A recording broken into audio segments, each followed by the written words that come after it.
let me say that we've had an engagement with His Excellency the President, and he has promised that he's going to support us with our agenda to, one, develop good, affordable houses that can be purchased and owned by our local people here.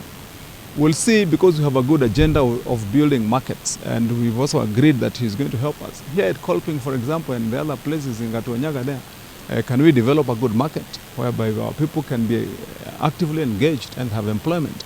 Those are the things we'll be looking at. Our affordable housing agenda is immediate. We want to be fast, and so we shall be engaging the National Land Commission from here.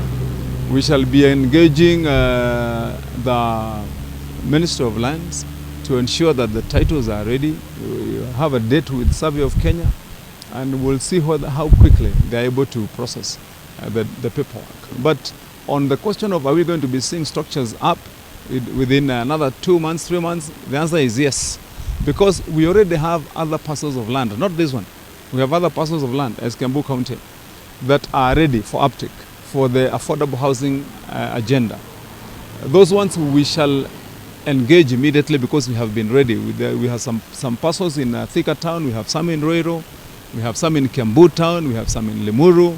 So those ones we are going to commence immediately. Like I've said, our target is to do 50,000 housing units within this 5-year span. We have had an ongoing discussion with the judiciary and asking ourselves, can we relocate the premises of the judiciary from the town center and put them in a place that probably more agreeable with them, with a better accommodation and size, and we use that land for better facilities. We're also looking at, can we, for example, see what is the closest place where we can put our stadium, which is right in the middle of the town.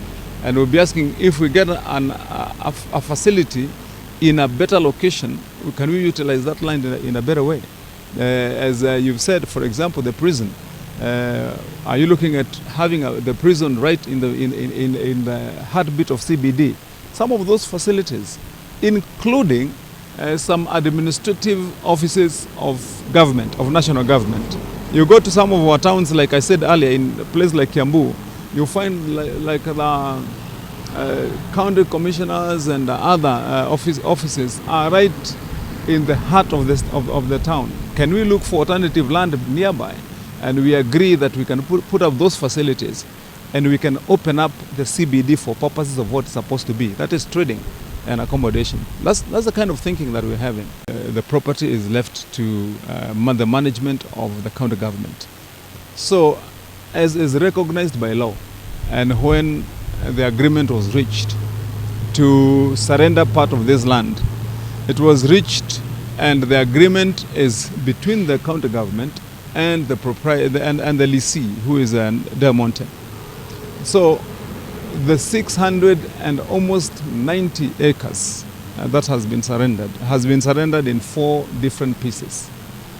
What we'll do is to find out first, is that all the land that was surrendered? Number 2, I've said we'll also find out, was there a better formula to surrender that land? For example, why in 4 separate pieces? Should have been probably done in a bit of a better way that would have made the county use and utilize that land more usefully, because you can concentrate all the facilities you want to put, and then that's going to be better land use.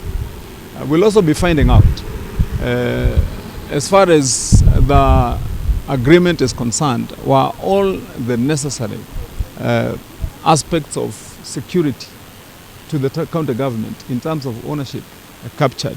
And then lastly is what is payable to the county government by the person who has leased, or by the people who have leased. That's the Delmonte. Once we've agreed on all those things and we have processed the titling and the titles are ready, then we will be asking the lessee to pay us.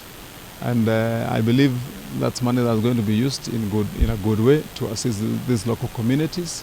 And lastly, let me say that it is important that the way we utilize that land should be helpful to the local communities. We'll be looking at what are the local interests when you are here at Kolping.